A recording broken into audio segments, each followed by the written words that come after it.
What's going on, everybody? Welcome to the Warrior Soul Podcast. And this is where we empower the U.S. military veteran community and anybody else who's willing to listen to live their best lives, utilizing the tools, tactics, and strategies that we introduce so that they can become smarter, stronger, and more resilient human beings who are going to shape the future of this country.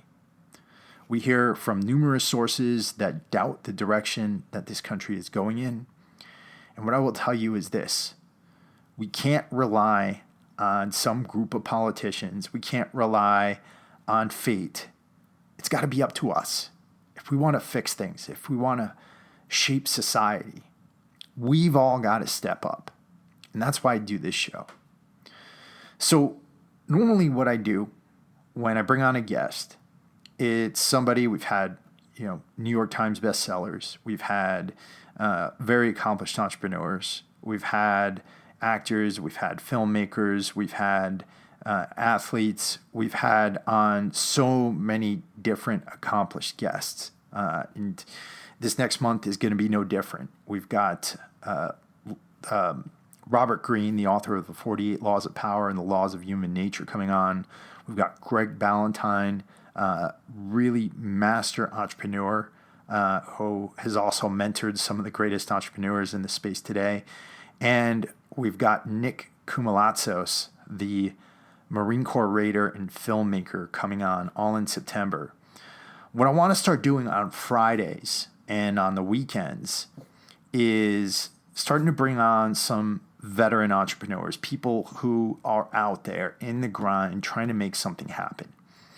And particularly, I'm interested in speaking to veteran entrepreneurs who are bringing something back to the veteran community. And today, I'm bringing on Mr. Robert Woods. Robert is a U.S. Air Force veteran. And when he got out, went to school, and got into the working world, what he discovered was that there were numerous programs out there that were run by the federal government that could help him to make more money and help his employers to make more money. The problem is that a lot of businesses just don't want to do all the paperwork. And this is where Robert comes in. He gets the paperwork set, he gets the workplace set, he sets them up for inspections from the federal body that runs this, and he helps that business to get the money, and he helps that veteran to get the money. And this is particularly useful for those of you who might be in school and might need to work while you're in school, right? If you're doing a workplace and education program, or if you're doing an internship or anything like that, this could be a really good way to get yourself paid.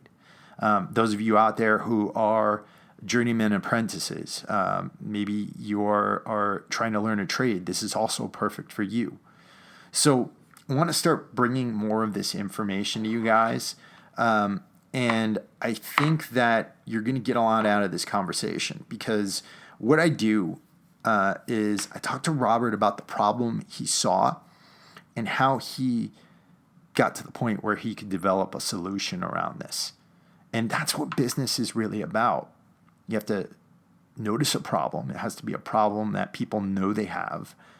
And then you deliver a solution that people want, right? And that's really what it's all about. That's how you start a business idea.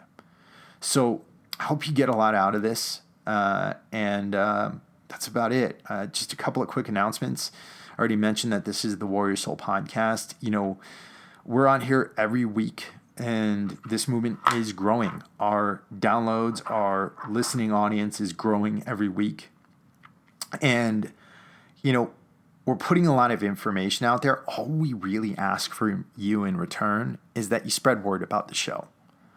Let other brothers, other sisters know that we exist. And you can do that in a number of ways: by sharing an episode over, by writing a review for us up on iTunes.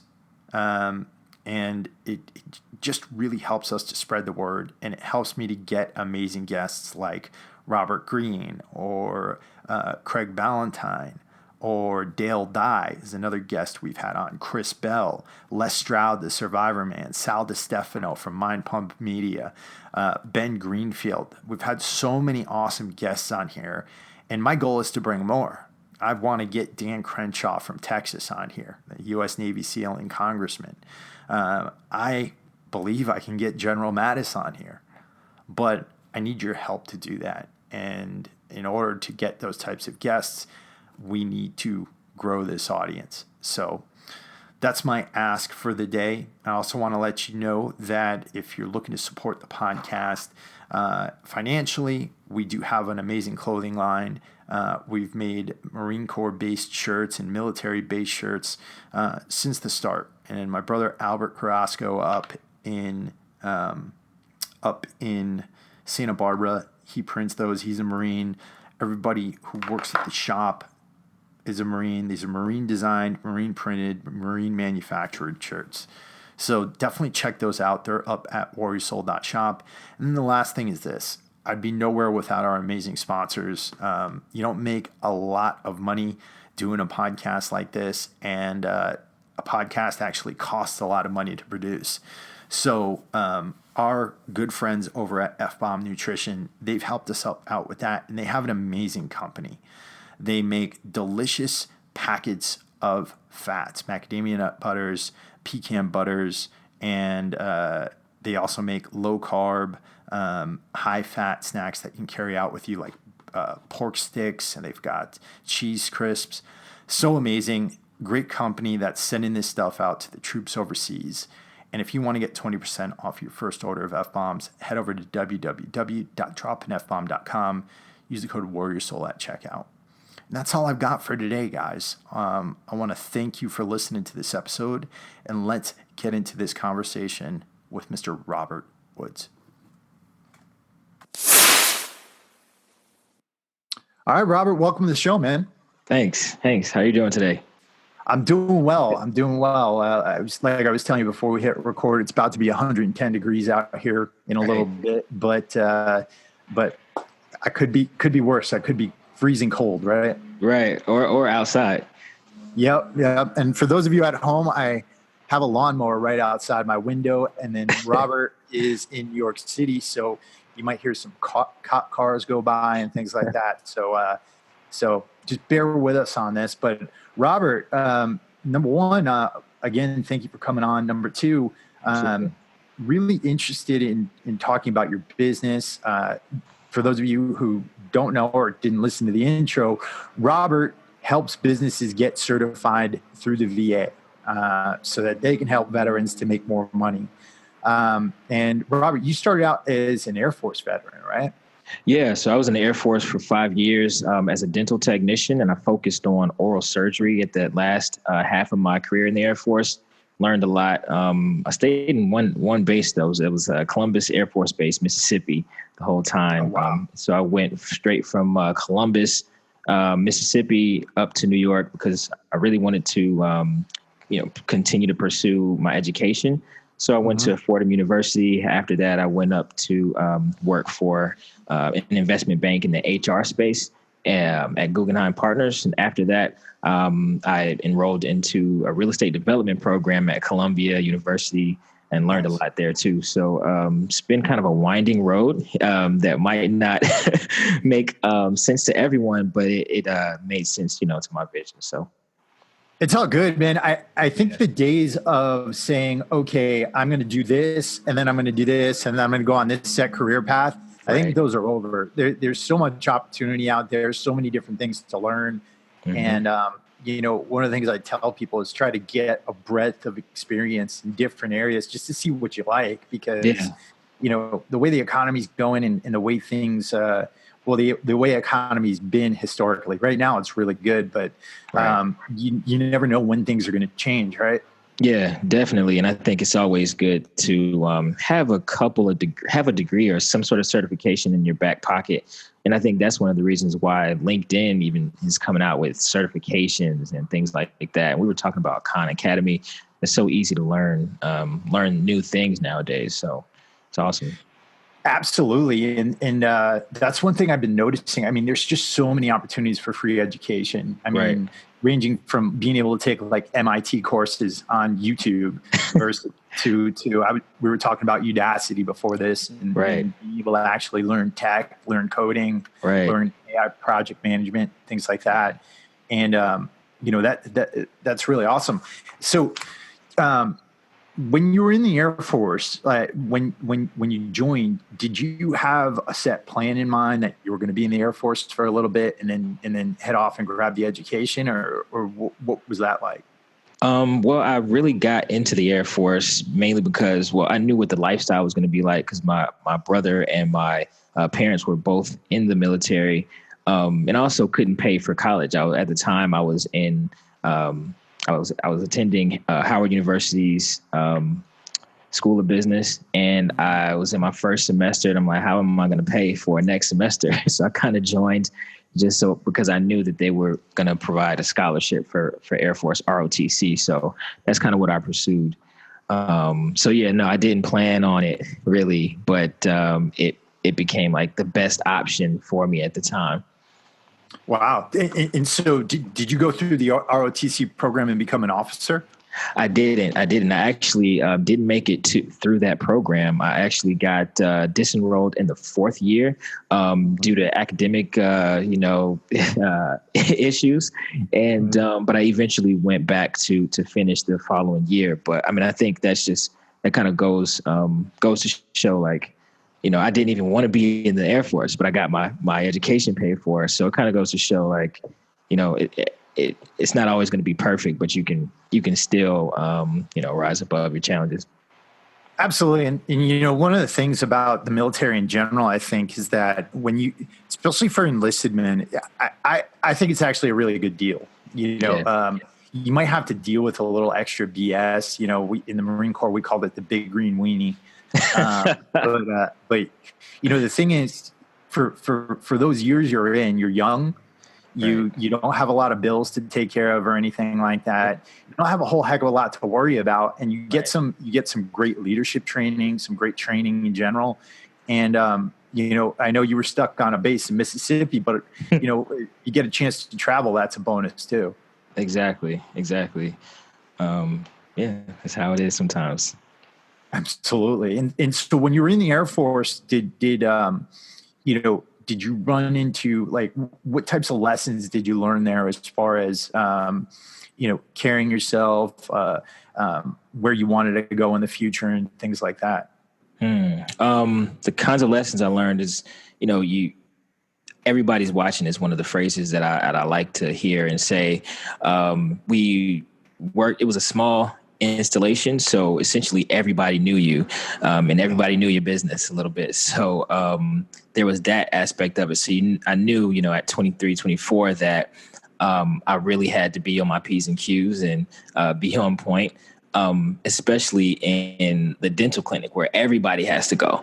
So, and also in addition to that, since it was a small office, everybody had to learn every part of the job from radiation to infection control to running your own programs, and following up with the 20 to 100 patients every single day, every single week, making sure so many things that one person had a responsibility for. And I think that's kind of where I stretched myself a little bit to become that top 10%, that top tier airman at that time. And it was fun. That's awesome. Yeah. And it is fun. It's fun looking back at it. Right. It's not so fun while you're doing it. Right? Exactly. Like, sometimes it's like, this is the worst. This again, it's like Groundhog Day, blah, blah, blah. But, when you look back on it and you look back on times like that, you got to appreciate them for what they are. Right. And to the young guys out there and girls out there who are still in, appreciate these days, because someday, I promise you might not think it, you're going to miss them. Right. Exactly. There's this phrase that, like from a meme that I remember, just said, I wish I was as fat as I was when I thought I wish I was as skinny as I was when I thought I was fat. I think the same thing could go for, time management or aging and all these other things. But like, your perspective is always skewed. And I think it's really important for us to frame things just in a positive frame of mind whenever you can, really. Absolutely. And so when you got out of the Air Force, did you go straight to Fordham? Yeah, well, so there was a gap there. I eventually worked for a hospitality company called Convene, and fortunately, they hired me the day after I landed in New York City, which was a blessing, seriously. So I was happy to get a job, but it wasn't the highest paying job for me at the time, of course, because I didn't have experience in that field. I was actually an AV technician. So before Fordham started, I was accepted, but before Fordham started, there was a 4-month gap where I was essentially just an AV tech and working part-time to full-time. And the schedule was kind of not necessarily consistent at the time. And so that was kind of a rough transition for me a little bit, especially trying to pay bills in New York City. Well, yeah. I mean, did you grow up around New York City at all, or did you grow up someplace else?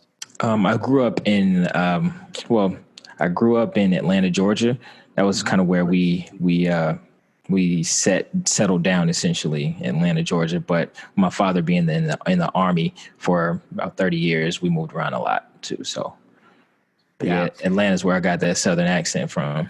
I can't tell, actually. I can't. Oh, I really? Can't the Southern accent. I've been to Atlanta. It's a great city, and New York's a great city too. But like you said, it's extremely expensive. I mean, like Manhattan is basically like a giant shopping mall. And when I was growing up and when I was younger and working in the New York City area, it was interesting to me because the people who lived there, I thought they had to be exorbitantly rich in order to survive. And I always dreamed of living in the city, but really couldn't make it swing. Yeah, no, it's good to have my fiance here with me because we're kind of working as a team here. And fortunately got a 2-bedroom apartment, which doesn't really happen in this part of the neighborhood, but it's really good, so it helps to have a partner too. That's awesome. That's awesome. Yeah. And so you land in New York City, you get the job, and so were you working through school and everything like that? Yep. So I was working through school and eventually got the job at the investment bank that I mentioned. And fortunately, the program was on the weekends. And so I could work like a full-time schedule and then go to class on the weekends from 9 to 5 on Saturday and Sunday. So long weeks, but it's good. Absolutely. And again, it's worth it while you're young. Go out there and grind, because when you get to be old like me, you don't want to have to grind. You're not old, right? You're not even old. That's crazy. Really? Yeah, a few weeks ago. I know I don't look it, but happy birthday. Right, you still got your hair and everything, man. You're doing... yeah, I'll never lose the hair. It's just going great. Nice. So you're working this job, and you heard of this program, right, with the VA, where they could sign up and you can make a bit more money. And so you go to them, and what did they tell you? So at the time, my bosses at the time said, well, Robert, it seems like a good opportunity and a good program, but thanks, but no thanks. We're not going to do that. And so I immediately thought, wow, it was frustrating for me at the time. As much as I appreciate and love those guys, I still like them. But at the time, it was so frustrating because they didn't really know how much that $4,000 meant to me at the time. And to have that in addition to your salary, wow, that really could help you bridge the gap in between your, just that transition when you're training up and trying to work toward that that next position, that middle tier position that a lot of us are qualified for by the time we transition out. In between that time, it would be good to do that. So. Yeah, and that's part of the reason I started Banneret, to help basically raise more awareness around programs like that. And there are a couple of companies doing it, but not too many. Wow. And so let's talk about that program for a little bit. What's it called, and what can veterans get from it? I know it's you'd mentioned before that all the universities do this so that they can get money, right? Right, exactly. but companies don't realize that they can do this as well to get more money for their workers who are veterans, and as well get more money as a company, right? Exactly. So it's called the Veterans Affairs on the Job Training Program. And it's also called an apprenticeship program as well. There's two different designations, and it just depends on the curriculum that's created for these positions. But essentially, I guess I'll put it in the context of a job. Let's say a person that's working as a financial analyst, and he really wants to make it to the finance associate, which is that next level. A business like Wells Fargo or Merrill Lynch can go ahead and file paperwork with with the Veterans Affairs, and for the financial associate position to say that, hey, for the next year or the next 6 months or up to 2 years, this veteran will do this particular curriculum. And for this particular amount of time, he'll be getting that, $3,700 of BAH per month, in addition to what he's making with the company right now. So it's really just a few signatures and sign-offs from, upper level management. And, you put the paperwork through the VA, and that will take time, a little bit of time. But after that, I mean, you've created a lane and an opportunity for everybody else behind that veteran to go ahead and take advantage of that opportunity. And let's repeat that. That's $3,700 extra dollars per month to live in a place like New York City, right? Right. And that changes around the country depending on where you're at. Yeah. But that's extra money, and that money could mean the difference between, living a normal life and living off of, a cup of soup every single night, going to school and trying to grind it out, right? Exactly. And that amount does decrease by 20% every 6 months while you're in that program. But, and just like anything, it's not for everyone. But I think a perfect market of veterans that is for is, I would say, officers or people that already have degrees when they get out of the military, because most officers, they go out or they transition out, and then they'll get an MBA. But that MBA is 2 years long, and they're sitting there with 12 months of GI Bill ready to go. And that's about almost like $40,000. So, and they have to leave that on the table just because 99% of businesses in the country aren't registered. 99% of businesses in the country are not registered for this. Are not registered. Yeah. And it's kind of crazy. About 33,000 businesses are registered. And then about 29,000 of them, 29 million businesses aren't. And so when you're talking about the business owners who get into this program, what kind of benefits can the business owners get from being a part of the program and hiring veterans? So it's something that I don't necessarily say up front because it doesn't sound like the best thing. But a business owner could actually pay a veteran up to 50% less of what they would normally pay a veteran during this transitional period, because the VA is essentially going to be making up that difference. So that's kind of a monetary benefit that the business could take advantage of. But most business owners won't take advantage of that opportunity just because, they want their workers to be happy and get compensated well.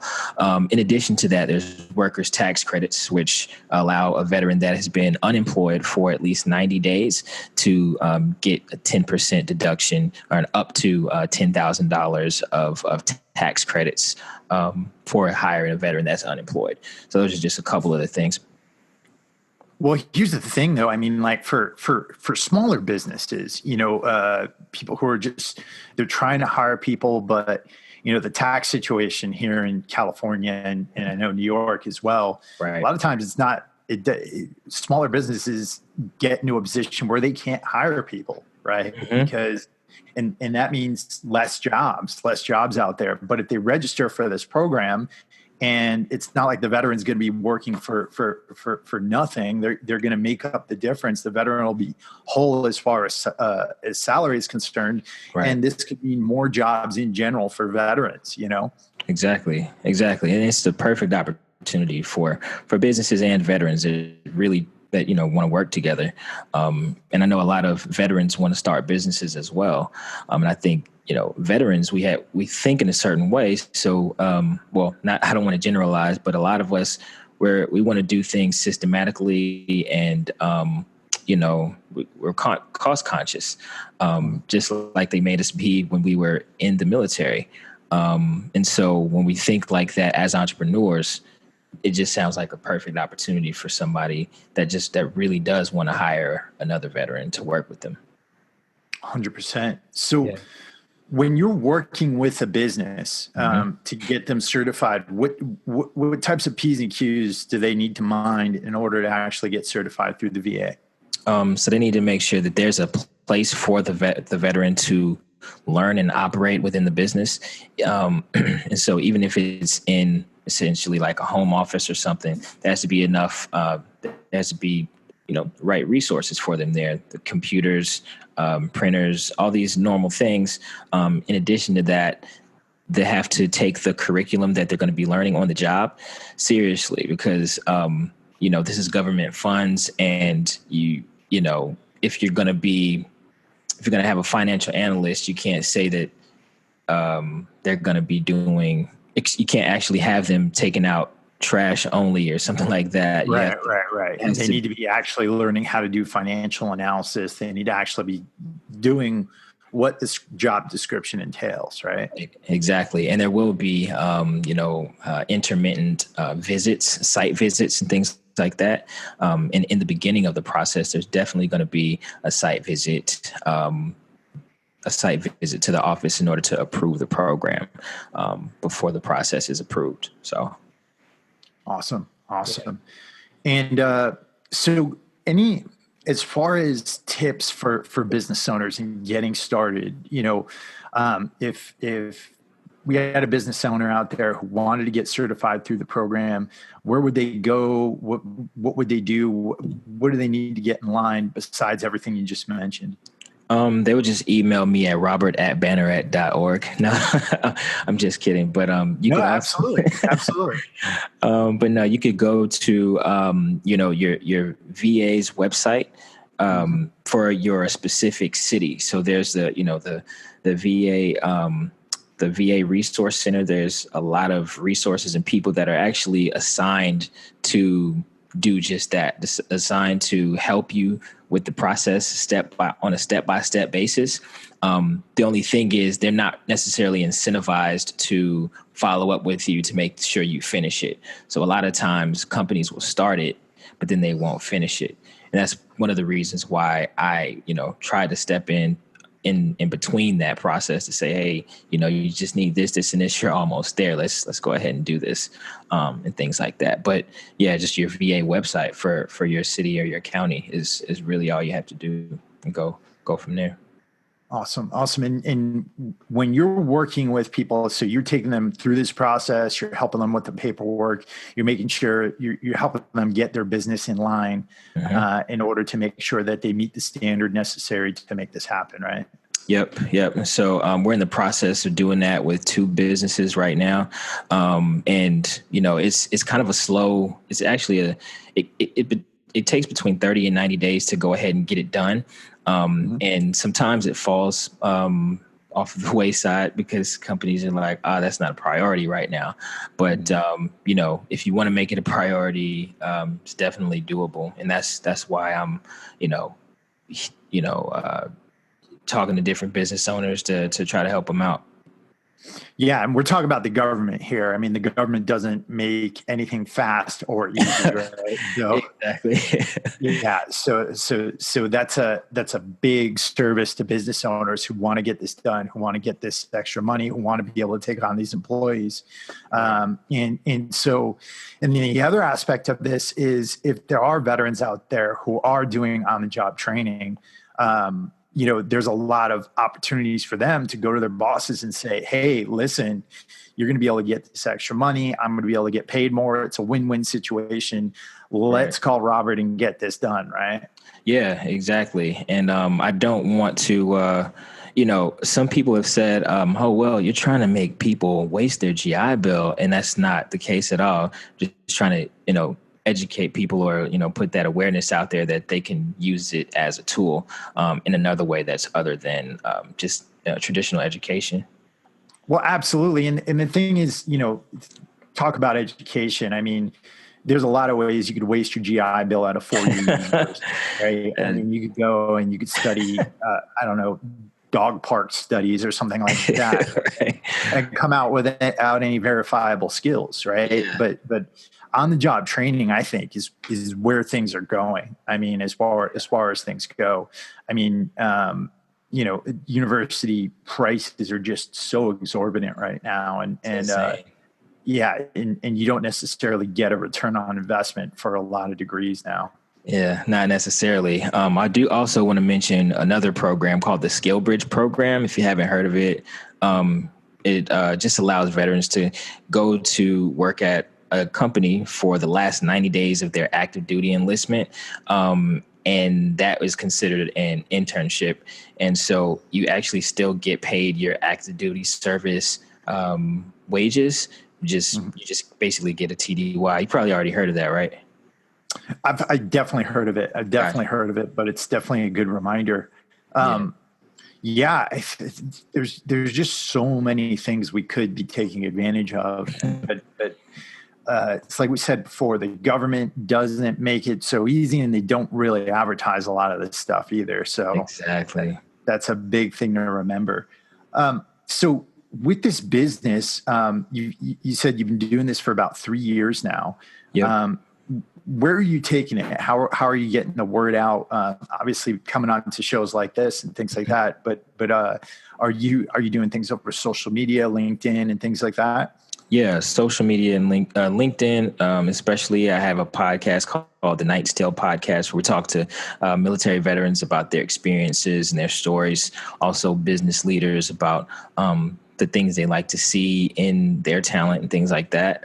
And word of mouth, people that know me know that I'm doing this. But yeah, like you said, those programs aren't advertised at the Super Bowl, so a lot of times people don't really know about it, and that's kind of why I'm trying to do this. So definitely need to get the word out more, though, for sure.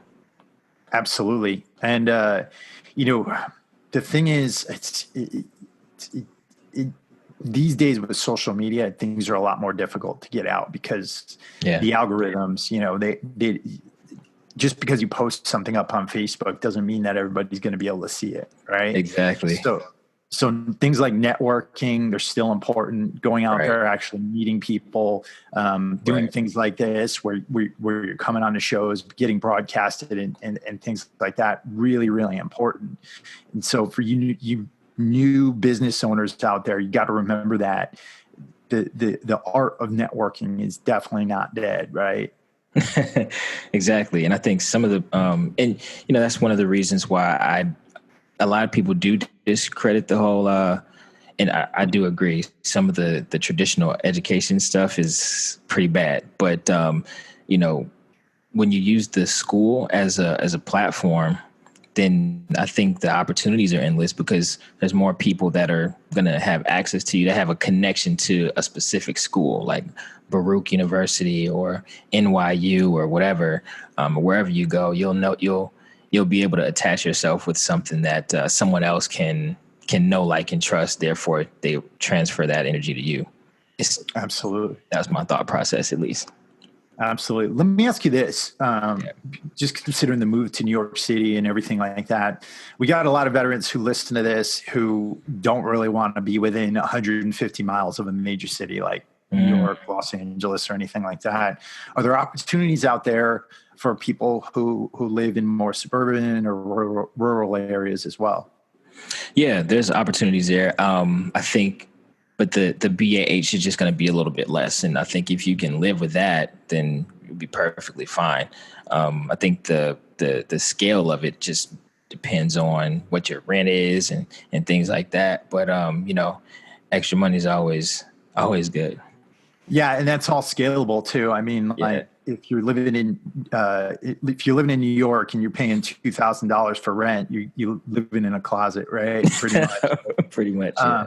But if you're paying $1,000 for rent in some place in Kansas, you'd be living in a really nice place. I mean, it's all scalable. Kansas, Denver, North Carolina. The rent is lower. So it's awesome. Indiana, Tennessee, all those places, great places too. Exactly. Exactly. And as far as cities and things like that, are there other cities out there that you think yield a lot of opportunity? And I was in Austin a few years ago, and that place looked like it was absolutely amazing. Are there any other cities on your radar as far as places that might yield a lot of opportunity for veterans? From what I've seen, San Francisco, especially, if you're attacking that tech, the tech money there, San Francisco, I would say for sure. And Washington, D.C. is the number three. Yeah, it's the number three location for your, to make the most impact in terms of your BAH dollars. There's a lot of opportunities with the government as well in that D.C. and Virginia area. Really, that's pretty. And there's a lot of places to live down there that you don't necessarily have to be in the middle of DC. They got a great transit city, a great transit system down there. I mean, from Alexandria to Maryland, all over the place, right? Crazy, yeah. And the trains are super clean. I mean, I was down there 2 weeks ago, and the trains were absolutely awesome. It was like, this is beautiful. And when I lived there 10 years ago, it wasn't necessarily like that. So it's good to see it change. Definitely transitioned. I was staying in a place in, not in Northwest, I was in Northeast, which, when I lived there 10, 12, 15 years ago, it was, had problems walking down the street. Now it's a lot better, a whole lot better. So yeah. Definitely. Then that's the part of that G word that people don't like to say a lot of times, but it's good. I think in a way it can be good.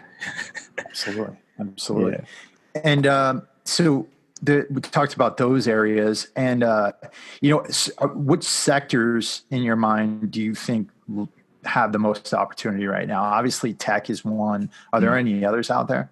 In my opinion, it's finance and hospitality. I think that's where a lot of our grit. I think as a veteran, you have the transferable skills to just get things done. And in finance and hospitality, that are really operations centric and people centric.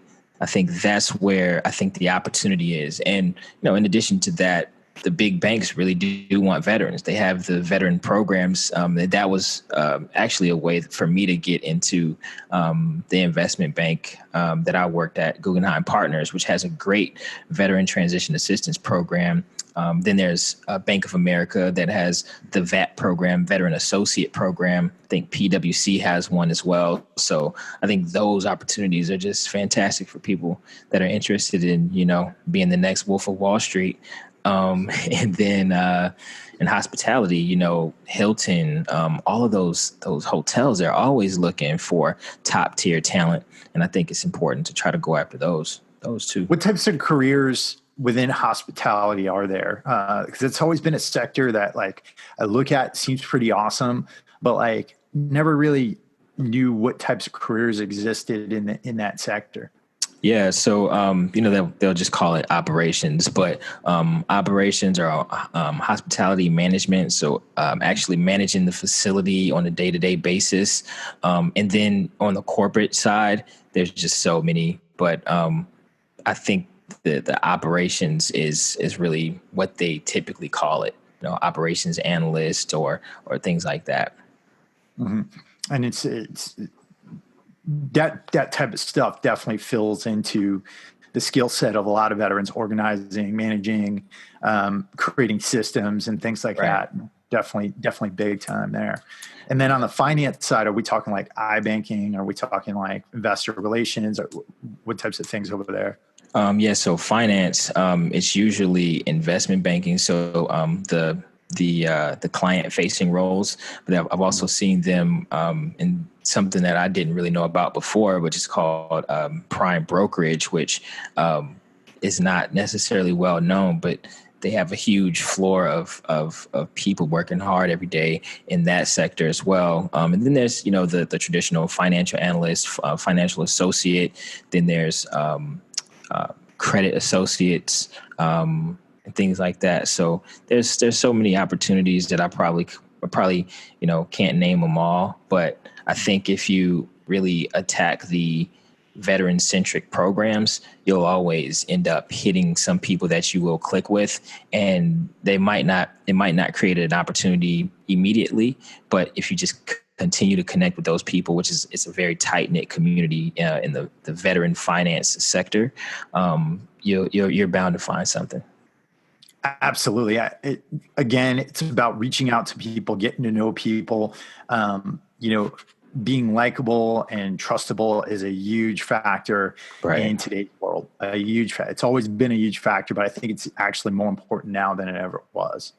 Yeah, definitely. And, I think there's another thing. I was actually watching a show, and this is I'm not making generalizations or anything, but sometimes people do think that empathy is a character flaw. And I think that's one of the things that we have to realize, like in the military, it's just like, get it done, keep your bearing, shut up, do the work. But, when you get on, maybe a trading floor or another field of work, people have feelings and people don't really want to be talked to a certain way. So that's like an adjustment that we all have to make. I think it's just one of those funny and interesting things that we just have to be cognizant of. Well, yeah, absolutely. I mean, it's about being able to understand people and read people and know where they're coming from. I mean, exactly. One of the problems I ran into when I got onto a college campus was I've always been very direct. And it was actually a thing transitioning from the East Coast to the West Coast, because, those of us who grew up in the Northeast, we speak a certain way. We talk very fast. Yep. And we're pretty direct about what we have to say. But people in certain other parts of the country on the West Coast don't really, nothing against people from California. I love California. But, a lot of us from the New York City area, we always rub people the wrong way. Right. So, yeah. My mother's from North Jersey, so she's extremely direct. Extremely direct. Nice. She have the accent too? Strong accent. She never lost it. Strong accent. Amazing. But yeah. She'll never leave that area. I don't think she's in Fairfield County, Connecticut. But nice. Yeah, it's interesting. Well, Robert, man, I really appreciate what you're doing here. I think it's a great business to be in. How do people get in touch with you? You can email me at robert@banneret.org.